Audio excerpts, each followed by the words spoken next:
Today we'll be turning this thrifted, outdated bar stool into a home decor statement piece, and I'm going to show you multiple ways to style it.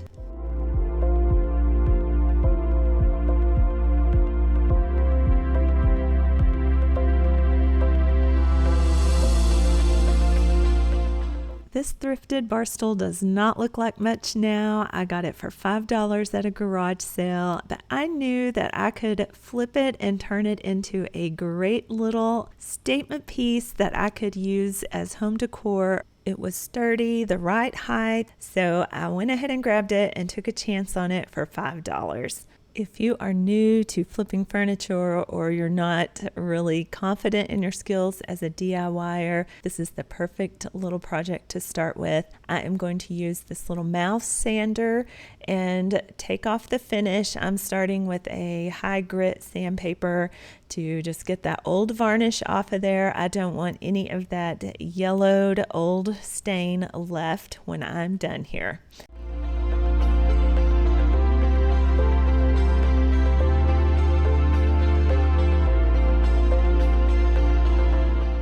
I'm so glad that y'all have joined me today. If you are new here, my name is Lisa, and welcome back. If you have been here on my channel before, I'm glad that each of y'all are joining me for this thrifting trash to treasure. If you don't have a bar stool from a garage sale, this was a very lucky find, then you can pick up this stool from Walmart. It was $35 and looks very similar. You can also just be patient and look and hunt at those garage sales, thrift stores, and estate sales, and I know if you are patient enough, you will get lucky and find a stool as well.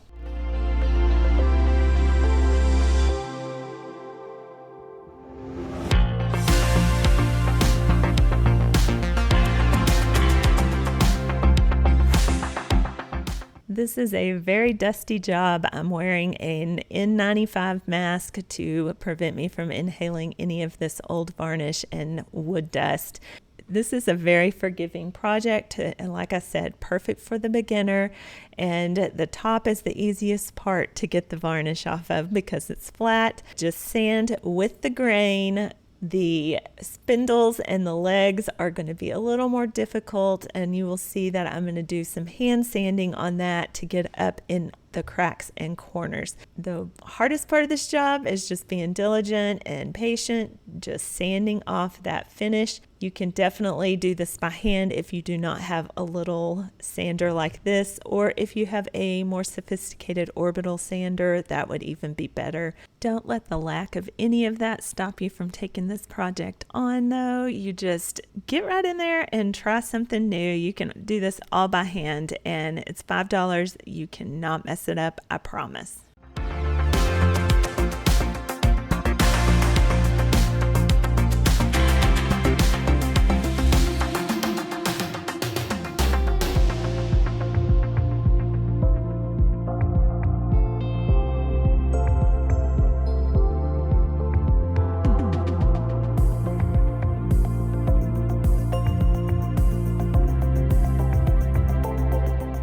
Flipping this over to sand, you can see that it is stamped that it was manufactured in 1989. So this is a very good vintage find to be in this condition and still sturdy, and everything is still glued and put together so nicely.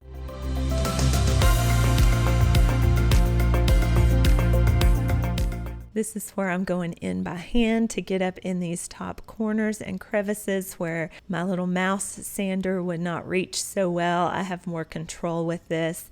You could also use just a sheet of sandpaper, but I have this nifty little block and it's just much more comfortable on my hand. So personal preference there. Disclosure, I am not like a professional woodworker. I have done furniture flips in the past, and I'm just a mom that likes to create things and do this as a hobby. So do not take my word for woodworking skills. But if you just love to try new things, be creative, and jump right on in, then this is definitely the project for you. If you have better tips and tricks, definitely drop them down below. I'm not looking to be a professional woodworker, but I am always looking to learn new skills.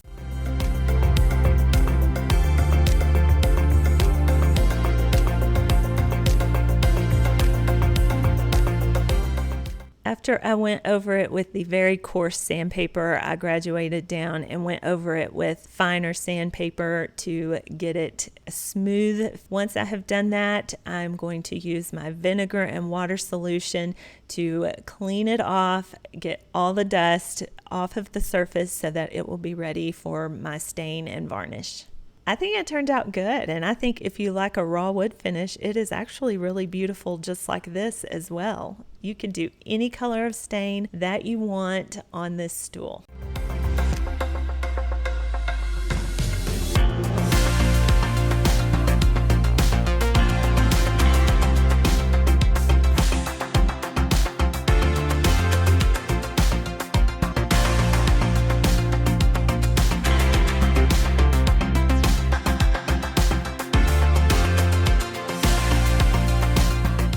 Once it is wiped down and dust free, I'm going to make sure that that vinegar water solution is completely dry before I go back in with this stain and varnish combination. This was my first time using this product. I wanted this to be as simple and easy as possible. So I thought the two combined would be the best solution here. And I picked a stain that would match my woodwork and cabinetry and furniture in my house. You're going to want to stir it, not shake it, to get it well blended before you start, and you can apply it with a foam brush or with a stain approved paintbrush.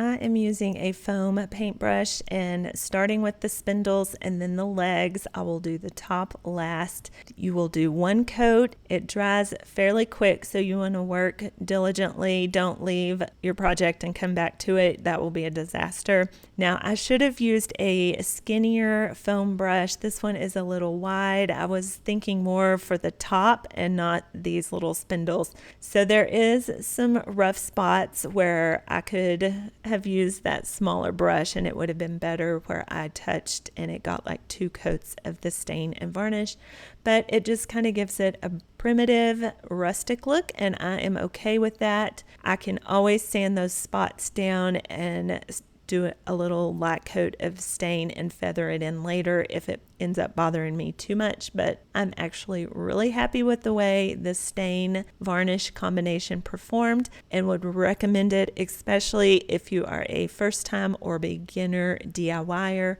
It was so easy to work with. Definitely always do these projects in a well ventilated area. That's why I'm outside.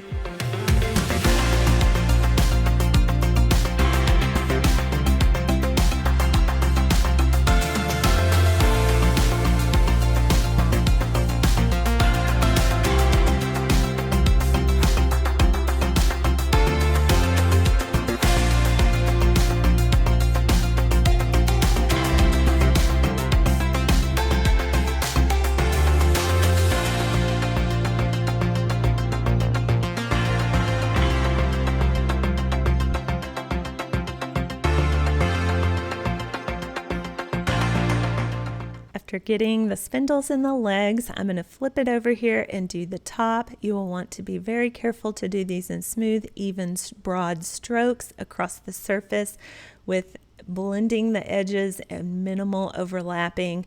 And you can always go back with a second coat, but this is really made to be a one coat project.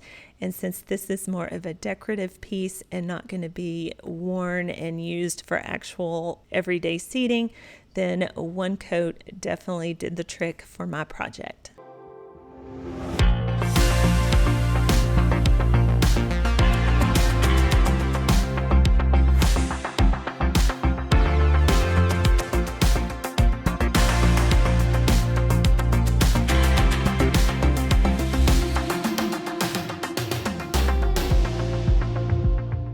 I just love the way this bar stool turned out. It looks very high end, and no one would ever know that it is a $5 garage sale thrift to treasure find. It is absolutely perfect. The color turned out awesome. I love the way it looks. I could have filled in those little nicks on the top, but they just give it character. Absolutely beautiful.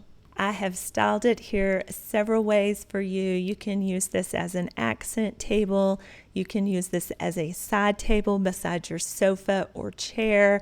You could use it for holiday decor, everyday decor. It is just so versatile, and it is also going to be perfect if we do happen to need an extra seat. You can pull it up and join in at the table with that extra seating.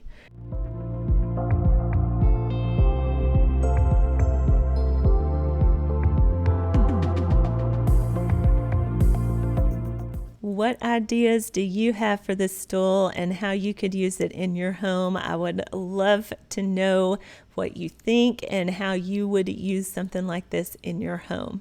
Thank you all again for joining me today for this Thrift to Treasure DIY bar stool project. I think it turned out looking very nice. I appreciate you all for taking your precious time to watch and support my efforts here in this DIY. I sure have a lot of fun sharing them with you and just bringing you along for the journey as I find fun and creative things to do in and around my home. If you enjoyed it, I appreciate when you hit that thumbs up. Don't forget to comment below and let me know what you think or where you would use a bar stool like this in your home. And if you haven't already, I invite you to join the Uniquely Lisa family here. I would love to have you. Until I see you in that next video, I hope you have the most wonderful and blessed day, and I look forward to seeing you on here again real soon.